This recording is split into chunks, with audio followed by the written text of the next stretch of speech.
Gracias por el contacto, amigos de BPI. Nos encontramos presentes en la convocatoria que ha realizado Amnistía Internacional. Esto a propósito de las mujeres al límite 2019, un informe que ha presentado diferentes organizaciones no gubernamentales. Nos encontramos con las voceras y coordinadoras de diferentes organizaciones. Vamos a escuchar parte de sus declaraciones.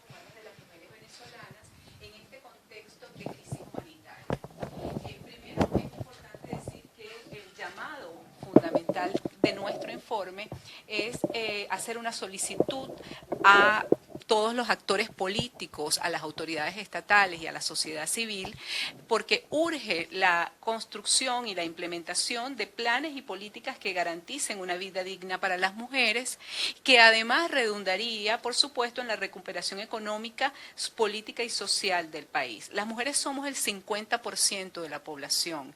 El retroceso en nuestros derechos sexuales y reproductivos y nuestros derechos humanos tiene unas implicaciones muy importantes, puesto que nos profundiza las brechas de género y nos deja atrapadas en las dimensiones de la reproducción y de los cuidados. ¿Qué significa esto? Que las mujeres tendríamos mayor pobreza, menor posibilidad de incorporarnos al trabajo productivo y estamos más expuestas a la violencia contra la mujer, a la violencia sexual y a diversas formas de explotación, tanto laboral como explotación sexual, trata y tráfico de mujeres. Pensamos que esta situación que estamos viviendo está vinculada a una ausencia y a una deficiencia de políticas públicas efectivas en materia de mujeres en el país, que se vincula con la crisis humanitaria que vivimos actualmente. Y esto se traduce en una serie de problemas como son el aumento de muertes maternas, el aumento de abortos inseguros, el aumento de embarazos adolescentes, el aumento de la violencia contra la mujer y, por supuesto, migraciones que efectivamente toda la población está migrando, o buena parte de la población está migrando, pero en las mujeres hay una migración específica en búsqueda de servicios de salud sexual y reproductiva.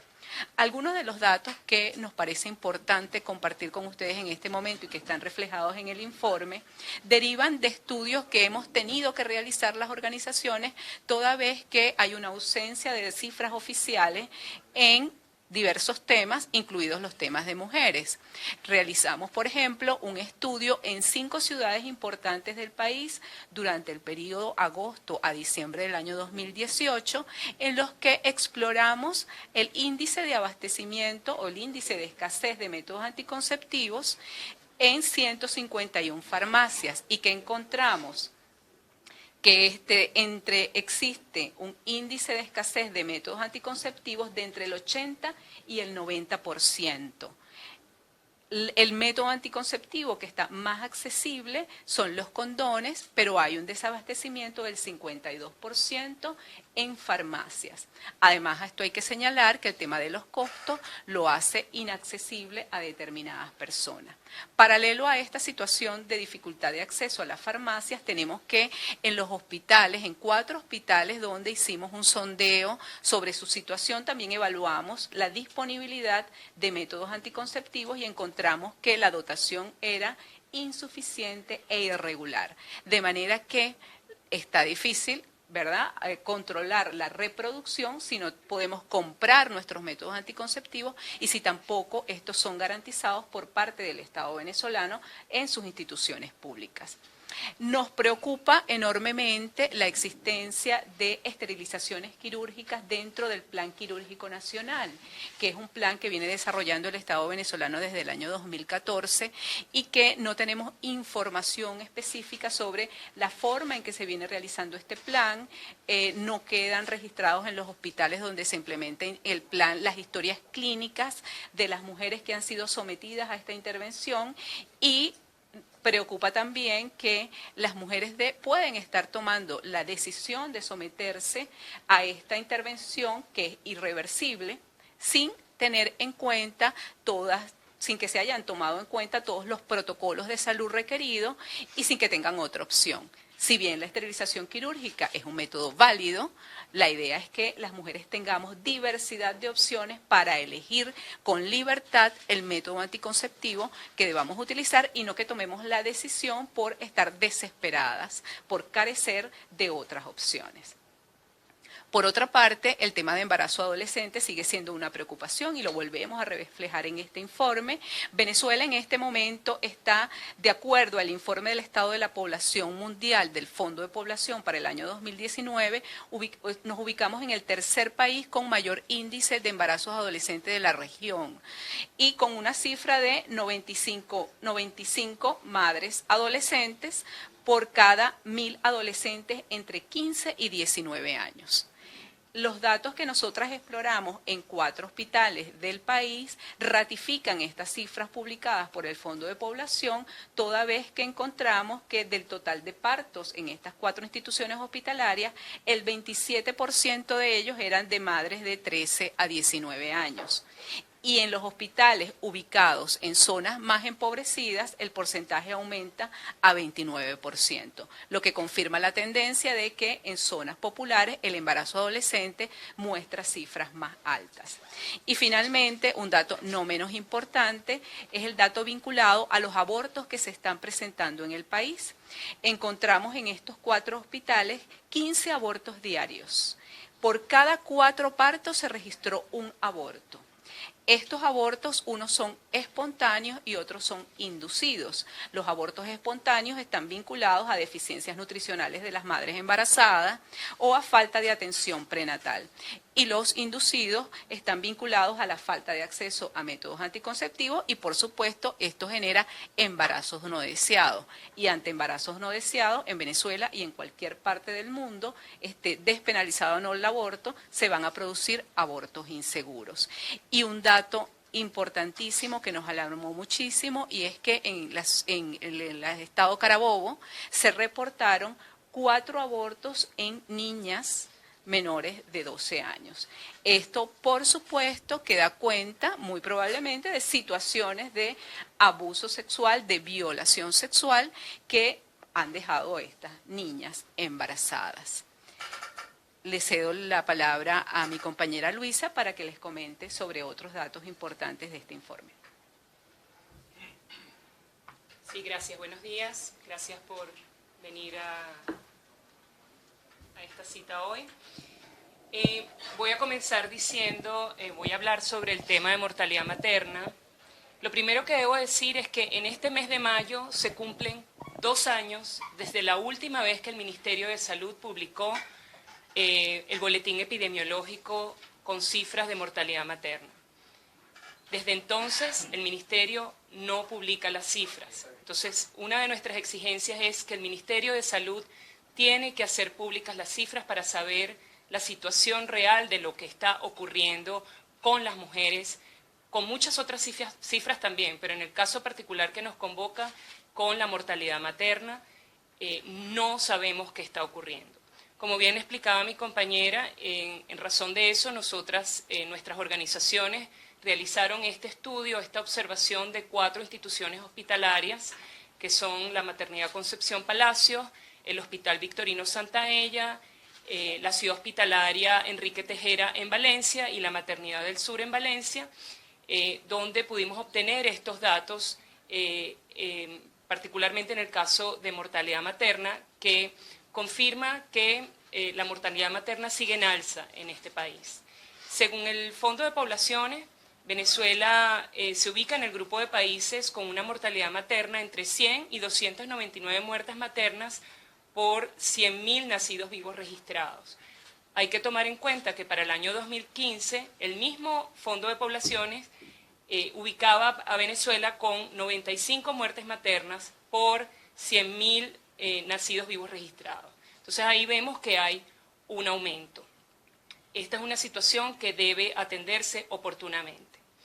¿Qué fue lo que conseguimos?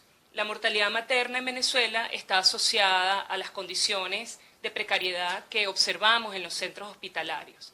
en estos centros no hay insumos, no hay medicamentos, los servicios de agua y luz son irregulares y además hay serias brechas en materia de personal de salud, particularmente en las áreas de anestesiología y neonatología, lo cual a veces obliga a los centros hospitalarios a suspender sus servicios con las consecuencias que eso tiene para la vida de las mujeres, para las mujeres embarazadas y para sus recién nacidos. Otra situación que observamos en estos centros hospitalarios es que los servicios de laboratorio y de alimentación no funcionan o funcionan de manera irregular. Por ejemplo, el único hospital de los 4 que observamos que tenía servicio de alimentación funcionando, pero de manera irregular, fue la maternidad Concepción Palacio. Cuando hablo de manera irregular, quiere decir que solamente se ofrece el almuerzo y se ofrece de lunes a viernes. Pero en los otros centros hospitalarios, como la Maternidad del Sur, Victorino Santaella y el CHEP, no hubo servicio de alimentación. Esto quiere decir que el costo del alimento y de procurar el alimento recae sobre las pacientes, sobre las mujeres o sobre sus familiares. Y sabemos que en las circunstancias actuales del país, que no necesitamos explicar aquí, la mayoría de las personas que acuden a estos centros hospitalarios no tienen los recursos para cubrir ni siquiera su alimentación, mucho menos para cubrir insumos o medicamentos que les son solicitados a la hora de acudir. Entonces tenemos que la capacidad de estos centros hospitalarios de atender a las mujeres ha disminuido sustancialmente, particularmente en el caso de la Maternidad Concepción Palacios, se encuentra a la mitad de su capacidad de atención. En Venezuela, entonces, podemos afirmar que los riesgos de morir por complicaciones asociadas al embarazo y al parto son altos, dado el contexto de precariedad de los centros hospitalarios que ya hemos explicado, pero además por las condiciones de vida en las que se encuentra la población. Y aquí voy a citar unas cifras de Cáritas. Para el segundo semestre del 2018, por ejemplo, se encontró que en parroquias de 7 estados de Venezuela, el 21% de las mujeres embarazadas presentaban desnutrición aguda. El 24% de ellas eran adolescentes menores de 19 años. Entonces, en vista de todo esto, no es sorpresa que las mujeres venezolanas estén atravesando las fronteras o estén cruzando las fronteras hacia Colombia, hacia Brasil o hacia otros países de la región para recibir atención al parto y al embarazo y atención para sus recién nacidos. Entonces, por ejemplo, en el año 2018, en el segundo trimestre del 2018, Migración Colombia, estas son cifras oficiales del gobierno colombiano, reportó que entraron más de 8.000 mujeres embarazadas venezolanas, 79% de ellas sin control prenatal, lo cual nos habla de la precariedad de los servicios y del acceso a los controles prenatales en Venezuela.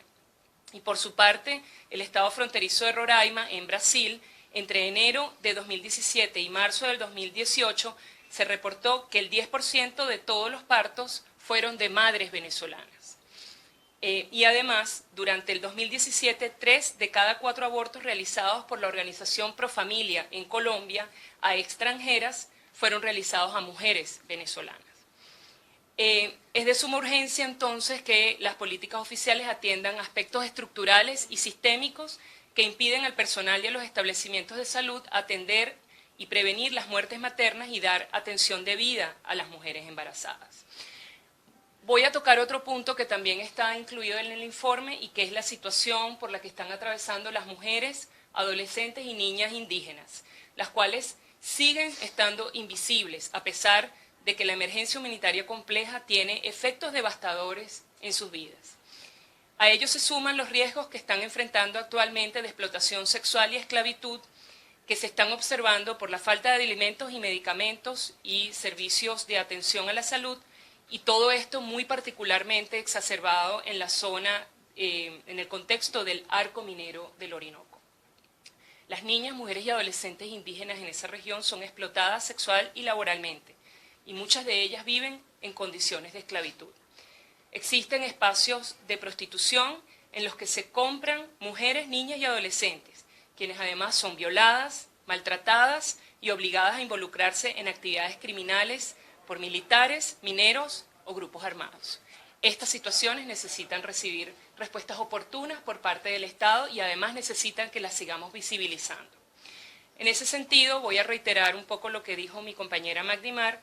Exhortamos a todos los actores políticos y a todos los actores humanitarios desplegados o por desplegarse en Venezuela, incluyendo el sistema de las Naciones Unidas, a que tomen debidamente en cuenta las necesidades diferenciadas de mujeres, niñas y adolescentes en todos los planes y las respuestas que se estén preparando para atender la emergencia humanitaria compleja en Venezuela. Y el Estado venezolano tiene que cumplir sus compromisos en materia de derechos de las mujeres, pero también queremos hacer un llamado a que cualquier esfuerzo de reconstrucción del país incorpore de manera debida la perspectiva de género, por cuanto se trata de un tema de derechos humanos y además también un tema de desarrollo, que se alinea y que alinearía a Venezuela con los objetivos de la Agenda 2030 trazada por la Organización de las Naciones Unidas. Muchas gracias. Sí, la política oficial en materia de salud materno-infantil, aunque no está suficientemente formalizada, tiene que ver con el plan de parto humanizado. Ustedes pudieron, a propósito de que exploraron el tema del embarazo adolescente, el tema de nutrición de las embarazadas y quizás, no sé si llegaron hasta la nutrición, el estado de nutrición de los recién nacidos. ¿Ustedes pudieron hacer alguna evaluación de esa política oficial, por lo menos en estos 4 centros de salud que evaluaron? Es decir, ahí hay una captación temprana de la mujer embarazada para asegurar un control prenatal. Sí. Bueno, a ver, el plan de parto humanizado tiene desplegado la formación de unas mujeres que son promotoras del parto humanizado, que acompañan a las mujeres en las comunidades durante su proceso de embarazo. Que encontramos que las causas vinculadas a las muertes maternas no solamente están referidas a una identificación temprana de ciertas patologías o de ciertas enfermedades, es que definitivamente hay unas dificultades de acceso de las mujeres embarazadas a las propias instituciones hospitalarias.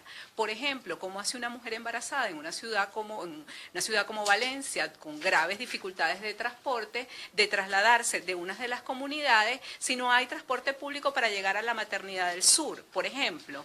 O sea, realmente hay serias dificultades de las mujeres para llegar a los centros hospitalarios, para pedir una cita, por ejemplo, tienen que madrugar. ¿Cómo llegan a estas instituciones a las 3 de la mañana, a las 2 de la mañana, para poder tomar una cita cuando no tengo dinero en efectivo, no tengo transporte para llegar? Sí, luego, digamos, en la atención propia de las urgencias obstétricas que están vinculadas a las muertes maternas, y encontramos que la principal causa de muerte materna en estas instituciones hospitalarias eran las vinculadas a trastornos hipertensivos. Si luego las instituciones hospitalarias no cuentan con los insumos para la atención, pues realmente es bastante difícil brindar la atención adecuada, y todo esto redunda en el mayor número de muertes maternas.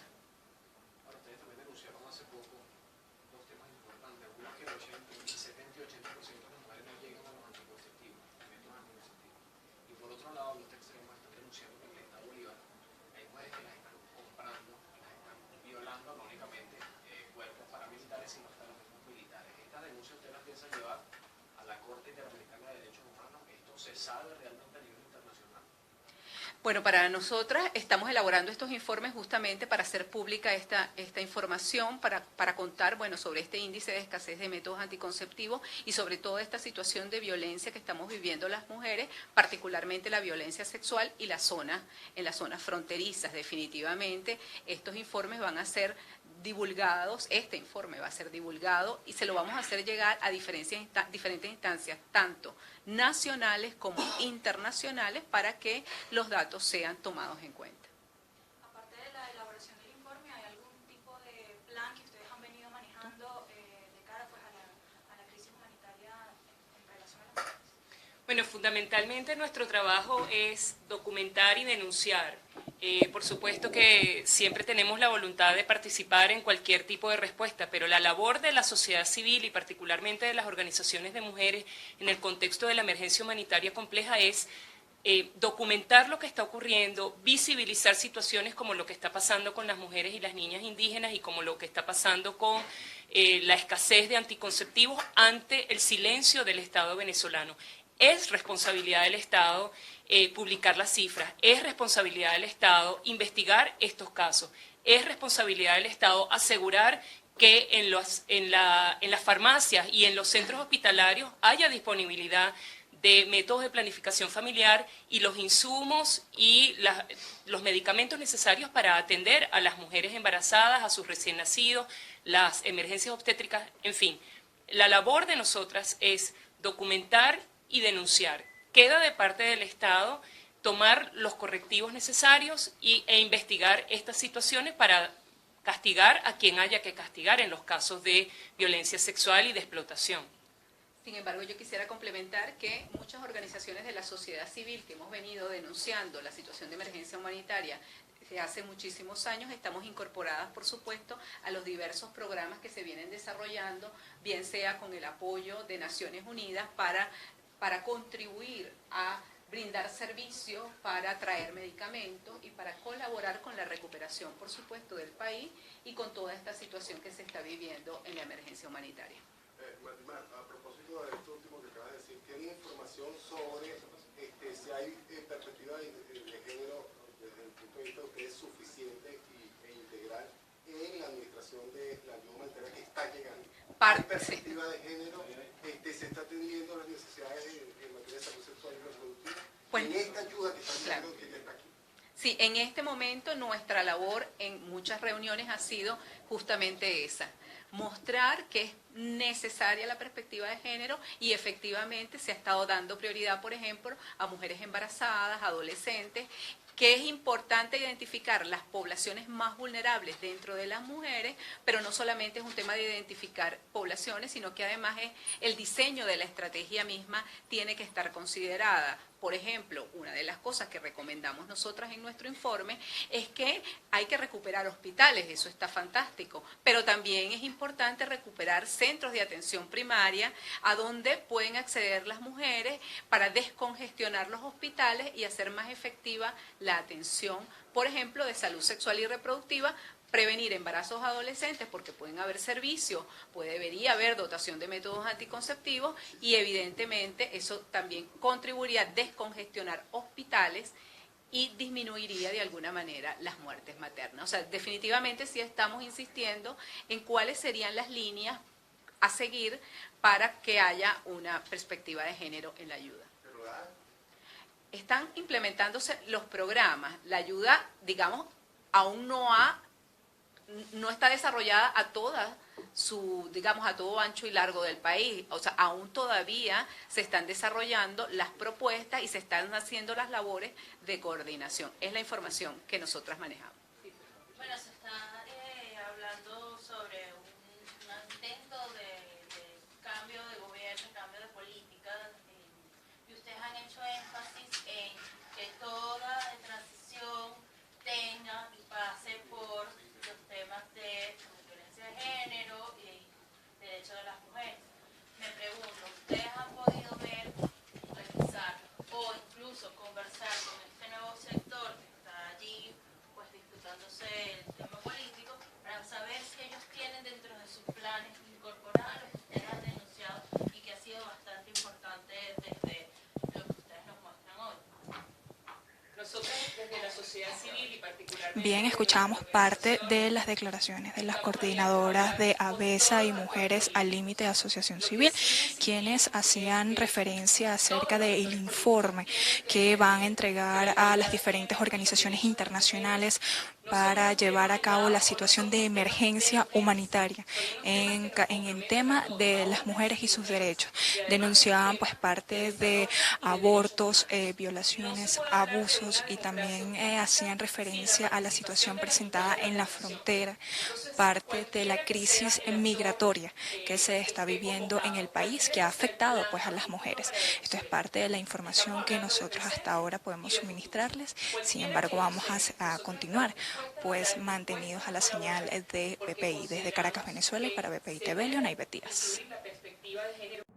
Esta transmisión es presentada por Rapidez y seguridad son elementos claves cuando buscas mostrar solidaridad a tus seres queridos. En TGL Envíos somos tu solución y tus mejores aliados cuando de regalar sonrisas se trata.